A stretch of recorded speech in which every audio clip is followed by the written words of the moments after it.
তুমি মার কথা চিন্তা করেন যে বাচ্চার জন্য আটা আনতে গেছে, কারণ বাচ্চা ক্ষুধায় কাঁপতেছে, বুঝে না তো। আটা আনতে গেছে, এসে দেখে সবাই মারা গেছে। আপনি ওই বাবার কথা চিন্তা করেন যে সে বিস্কিট কিনতে গেছিল বাচ্চার জন্য, ফিরে এসে দেখে তার স্ত্রী সন্তান মারা গেছে।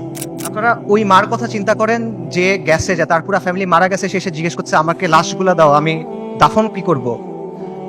তাকে 3টা পলিথিন দিছে, কারণ ডেড বডি নাই, ছিন্ন বিচ্ছিন্ন হয়ে গেছে সব। এদের কষ্টের কথা চিন্তা করেন। এই কষ্ট শুধু তাদের, কষ্ট আমাদের না। আমরা না এক উম্মাহ, এক উম্মাহ এক দেহের মতো, এরকম না? আমাদের স্পষ্ট করে না ওই কষ্ট। এই কষ্টটা কি আমাদের যে কষ্টটা হবে তার চেয়ে বেশি কষ্ট? আমাদের যে কষ্ট ওটা কি এর চেয়ে বেশি কষ্ট? যদি এটা বেশি কষ্ট মনে হয় তাহলে আমি আরেকটা কষ্টের কথা বলি, এটা শোনেন। ওই দিনের কথা মনে করেন যেদিন আল্লাহর সামনে আপনাকে দাঁড়াতে হবে। ইদা দুক্কাতিল আরদু আরদান দাক্কান দাক্কা ওয়া জাআ রাব্বুক ওয়াল মালাকু সাফফান সাফফা ওয়া জিআ ইয়াওমাইযিন বিজাহান্নাম। পৃথিবী চূর্ণ বিচূর্ণ হয়ে যাবে, বালির মতো হয়ে যাবে। আপনার প্রতিপালক আসবেন এবং মালাইকারা আসবে সারিবদ্ধভাবে, এবং জাহান্নামকে আপনার সামনে আনা হবে। ওই দিন আল্লাহ আপনাকে প্রশ্ন করবেন, আমাদেরকে প্রশ্ন করবেন, কি জবাব দিবেন? আল্লাহকে বলেন। ফায়াউমাইযিন লা ইউআযযিবু আযাবাহু আহাদ ওয়া লা ইউসিকু ওয়াসাকাহু আহাদ। আল্লাহ ওই দিন যেভাবে আযাব দিবেন ওভাবে আর কেউ দেয়া নাই। আল্লাহ ওই দিন যেভাবে বাঁধবেন ওভাবে আর কেউ বাঁধে নাই। কি বলবেন আল্লাহকে তখন? আল্লাহ আপনাকে যদি জিজ্ঞেস করেন তুমি কি করছিলে, আপনি কি করতে জবাব দিবেন বলেন? ছেলেটার কথা চিন্তা করেন, হাফেজ। আপনারা ভিডিও দেখছেন, রিফিউজি ক্যাম্পের ভিতরে আগুনে পড়ে মারা গেছে। ছেলের নাম ছিল শাবান, কোরআনে হাফেজ, সফটওয়্যার ইঞ্জিনিয়ারিং নিয়ে পড়তেছিল। আপনারা রুহ আর রুহ রিমের কথা চিন্তা করেন, ওই যে ছোট্ট মেয়েটা বিল্ডিং ধসে গেছে, মারা গেছে, তার দাদা তার ডেড বডি বুকে নিয়ে বলছে রেম, রুহ আর রুহ। তার কথা চিন্তা করেন, তাদের কষ্টের কথা চিন্তা করেন। আপনি ওই বাবার কথা চিন্তা করেন যে সে বিস্কিট কিনতে গেছিল বাচ্চার জন্য, ফিরে এসে দেখে তার স্ত্রী সন্তান মারা গেছে। সে কান্না করতেছে আর বিস্কিটটা বাচ্চার হাতে দিয়ে বলছে বাবা তুমি এটা নিয়ে যাও। আপনি মার কথা চিন্তা করেন যে বাচ্চার জন্য আটা আনতে গেছে, কারণ বাচ্চা ক্ষুধায় কাঁপতেছে, বুঝে না তো। আটা আনতে গেছে, এসে দেখে সবাই মারা গেছে। আপনি হিন্দ রাজাবের কথা চিন্তা করেন, 6 বছর বয়সী মেয়ে। ওরা গাজা থেকে পালায় যাওয়ার চেষ্টা করতেছিল 7 জন পুরো ফ্যামিলিতে। ইসরায়েলি ট্যাঙ্ক ওদের ঘিরে ফেলছে, গুলি করছে, সবাই মারা গেছে, ও বেঁচে আছে। তখন রেড ক্রিসেন্টে ফোন করছে, অডিও কলটা ইউটিউবে আছে, আপনারা শুনতে পারবেন। ও বলছে যে আমাকে তোমরা বাঁচাও, আমার খুব ভয় লাগতেছে। ওর সব পাশে সবাই মারা গেছে, বাবা মা সবাই মারা গেছে, 6 বছর বয়সী একটা মেয়ে।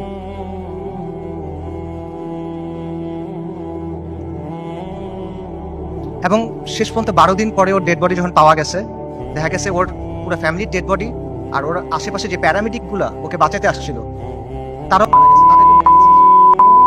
ওই 3 বোনের কথা চিন্তা করেন, 3 বোন 3টা ছবি। প্রথম ছবিটা হলো যুদ্ধের আগে, 3 বোন সেলফি তুলছে হাসি খুশি। পরের ছবিটা হলো যুদ্ধের সময়, 2 বোন, পেছনে ধ্বংসস্তূপ, 1 বোন মারা গেছে। পরের ছবি 1 বোন, তার হাতে একটা বড় পলিথিন, গার্বেজ ডিসপোজাল ব্যাগ আছে না, কালো রঙের বড় পলিথিন, ওরকম বড় পলিথিন। পলিথিনে কি?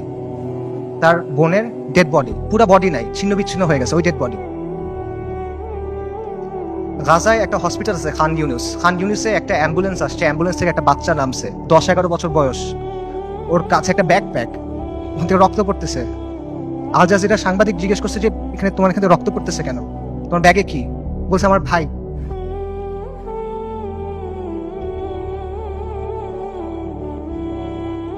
বাচ্চারা, ডাক্তাররা ব্যাগ খুলে দেখছে যে একটা 5 বছর বয়সী বাচ্চার ডেড বডি, পুরো বডি নাই, ছিন্ন বিচ্ছিন্ন বডি। আপনারা ওই মার কথা চিন্তা করেন যে গেছে, যে তার পুরো ফ্যামিলি মারা গেছে, সে এসে জিজ্ঞেস করছে আমাকে লাশগুলো দাও, আমি দাফন কি করব। তাকে 3টা পলিথিন দিছে, কারণ ডেড বডি নাই, ছিন্ন বিচ্ছিন্ন হয়ে গেছে সব, 3টা পলিথিন দিছে। আপনারা ওই বাচ্চাটার কথা চিন্তা করেন, বিল্ডিং ধসে পড়ছে, খুলি ফেটে গেছে, কোটর থেকে চোখ বের হয়ে আসছে, এবং ওই নিষ্প্রাণ চোখ, এই নিষ্প্রাণ পৃথিবীর দিকে তাকায় আছে। এদের কষ্টের কথা চিন্তা করেন। এই কষ্ট শুধু তাদের, কষ্ট আমাদের না। আমরা না এক উম্মাহ, এক উম্মাহ এক দেহের মতো, এরকম না? আমাদের স্পষ্ট করে না ওই কষ্ট। এই কষ্টটা কি আমাদের যে কষ্টটা হবে তার চেয়ে বেশি কষ্ট? আমাদের যে কষ্ট ওটা কি এর চেয়ে বেশি কষ্ট? যদি এটা বেশি কষ্ট মনে হয় তাহলে আমি আরেকটা কষ্টের কথা বলি, এটা শোনেন। ওই দিনের কথা মনে করেন যেদিন আল্লাহর সামনে আপনাকে দাঁড়াতে হবে। ইদা দুক্কাতিল আরদু আরদান দাক্কান দাক্কা ওয়া জাআ রাব্বুক ওয়াল মালাকু সাফফান সাফফা ওয়া জিআ ইয়াওমাইযিন বিজাহান্নাম পৃথিবী চূর্ণ বিচূর্ণ হয়ে যাবে, বালির মতো হয়ে যাবে। আপনার প্রতিপালক আসবেন এবং মালাইকারা আসবে সারিবদ্ধভাবে, এবং জাহান্নামকে আপনার সামনে আনা হবে। ওই দিন আল্লাহ আপনাকে প্রশ্ন করবেন, আমাদেরকে প্রশ্ন করবেন, কি জবাব দিবেন আল্লাহকে বলেন?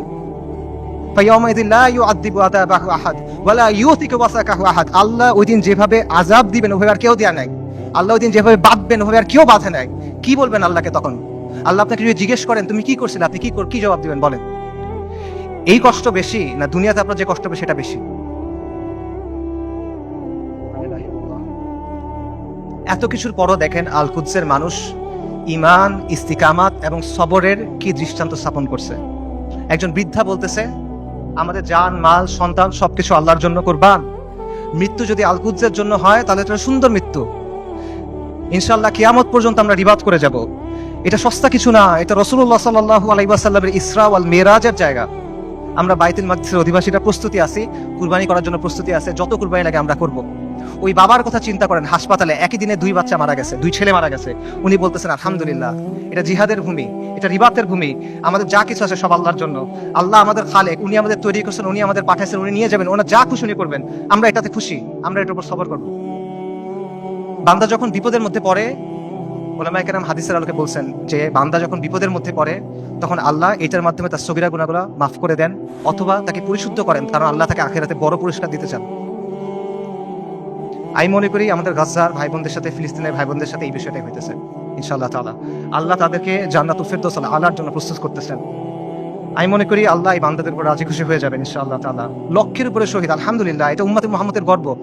আমাদের মৃতরা জান্নাতে ইনশাআল্লাহ, ওদের মৃতরা জাহান্নামে। আল্লাহু মাওলানা ওয়ালা মাওলা লাহুম। ওই বৃদ্ধের কথা চিন্তা করেন যিনি ধ্বংসস্তূপের মাঝখানে দাঁড়ায় বলতেছেন আমরা আজও এখানে দাঁড়ায় আছি এবং আমরা এখান পর্যন্ত থাকবো। এই ভূখণ্ড বরকতময়, এই ভূখণ্ডের অধিবাসীরা বরকতময়। আমাদের চারপাশে চূড়ান্ত ধ্বংসযজ্ঞ হয়েছে, কিন্তু আমরা তাও এখান থেকে নড়বো না, আমরা আল্লাহর দিন থেকে নড়বো না। আমরা অটল পাহাড়ের মতো, আমরা উজ্জ্বল তারার মতো। আমি বলবো যে হ্যাঁ, পুরা বিশ্ব সাক্ষ্য দিচ্ছে তারা ঈমানের ক্ষেত্রে অটল পাহাড়ের মতো। পুরা বিশ্ব সাক্ষ্য দিচ্ছে তারা ইস্তিকামাতের ক্ষেত্রে উজ্জ্বল তারার মতো, এবং পুরা বিশ্ব সাক্ষ্য দিচ্ছে আপনি এবং আমি কাপুরুষ। পুরা বিশ্ব সাক্ষ্য দিচ্ছে আপনি আর আমি অক্ষম। পুরা বিশ্ব সাক্ষ্য দিচ্ছে আপনি আর আমি নিষ্ক্রিয়। ইসরায়েলের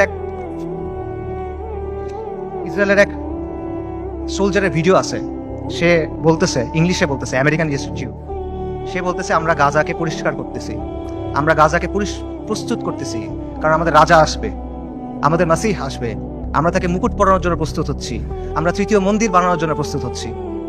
তাদের মাসিহকে আল মাসিহ আদ-দাজ্জাল। বনী ইসরাইল মসজিদ আল আকসার সামনে নাচতেছে, উল্লাস করতেছে, স্লোগান করতেছে, স্লোগান দিচ্ছে, তারা বলতেছে মুহাম্মদ মারা গেছে।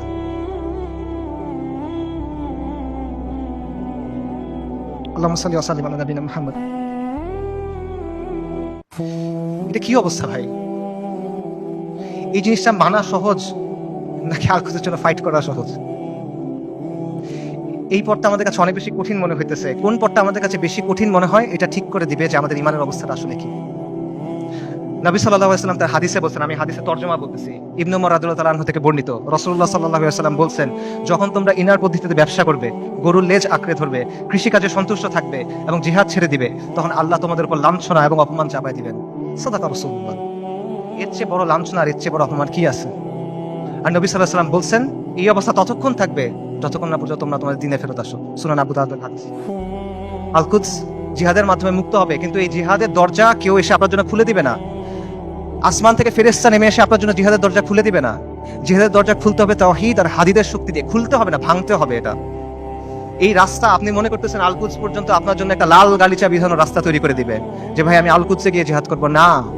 আপনার রক্ত, আপনার হাড়, আপনার মাংস, লাশের শাড়ি, ফুলির পাহাড় পার হয়ে আপনার আল আকসা যাইতে হবে। এটা ছাড়া আর কোনো অপশন নাই। আল কুদসের দাম অনেক বেশি, এটা সস্তা না। বাইতুল মাকদিসের মানুষরা বলে দিছে, আল্লাহ আপনি আমাদের কাছ থেকে নেন, যতক্ষণ পর্যন্ত আপনি খুশি না হন আপনি আমাদের কাছ থেকে নেন, আমরা প্রস্তুত আছি। এই কথাটা যখন আমরা বলতে পারবো এবং এই কথার উপর যখন আমরা আমল করতে পারবো, যখন আমরা বলবো ইয়া আল্লাহ আপনি নেন, ততক্ষণ পর্যন্ত নেন যতক্ষণ আপনি সন্তুষ্ট না হন, তারপর আপনি আমাদেরকে আল আকসা দেন, তখন আল কুদস আপনি মুক্ত করতে পারবেন, রাগ পর্যন্ত পাবেন না। আল কুদস এমন এক দুলহান যার মাহার আমাদের রক্ত। আল কুদস এমন এক দুলহান যার মাহার আমাদের রক্ত। মাহার পরিশোধ করা ছাড়া কোনো বিকল্প নাই, কোনো বিকল্প নাই। আল্লাহ আযজা ওয়া জাল্লা আল কুদসকে মুক্ত করার প্রক্রিয়ায় শামিল হওয়ার তৌফিক দান করেন। আল্লাহ আমাদের তৌফিক দান করেন আল-কুদসকে মুক্ত করার। আল্লাহ আমাদের দুনিয়ার ভালোবাসার মৃত্যুকে অপছন্দ করার অসুখ থেকে মুক্ত করে দেন। আল্লাহ আমাদের মসজিদ আল আকসাতে সালাত আদায় করার তৌফিক দান করেন। আল্লাহ আমাদের চোখগুলোকে প্রশান্তি দেন। আল্লাহ আমাদেরকে খাইবারের মতো একটা দিন দেখান। আল্লাহ আমাদের বনু কুরাইযার মতো একটা দিন দেখান। আল্লাহ আমাদেরকে বনু কুরাইযার মতো একটা দিন দেখান। আল্লাহ আমাদের ক্ষমা করে দেন। আল্লাহ আমাদের মাফ করে দেন। আল্লাহ আমাদের নিফাক দূর করে দেন। আল্লাহ আমাদের নিষ্ক্রিয়তা দূর করে দেন। আল্লাহুম্মা মানসুরুল মুজাহিদিন ফি ফিলিস্তিন, আল্লাহুম্মা মানসুরুল মুজাহিদিন ফি গাজ্জা, আল্লাহুম্মা মানসুরুল মুজাহিদিন ফি বিলাদিশ শাম, আল্লাহুম্মা মানসুরুল মুজাহিদিন ফিল ইয়ামান, আল্লাহুম্মা মানসুরুল মুজাহিদিন ফিস সুমাল, আল্লাহুম্মা মানসুরুল মুজাহিদিন ফি কুল্লি মাকান, আল্লাহুম্মা রযুকনি শাহাদাতান ফি সাবিলিক, আল্লাহুম্মা রযুকনি শাহাদাতান ফি সাবিলিক, আল্লাহুম্মা ইন্নী আসআলুকা কাতলান ফি সাবিলিক, আল্লাহুম্মা ইন্নী আসআলুকা কাতলান ফি সাবিলিক।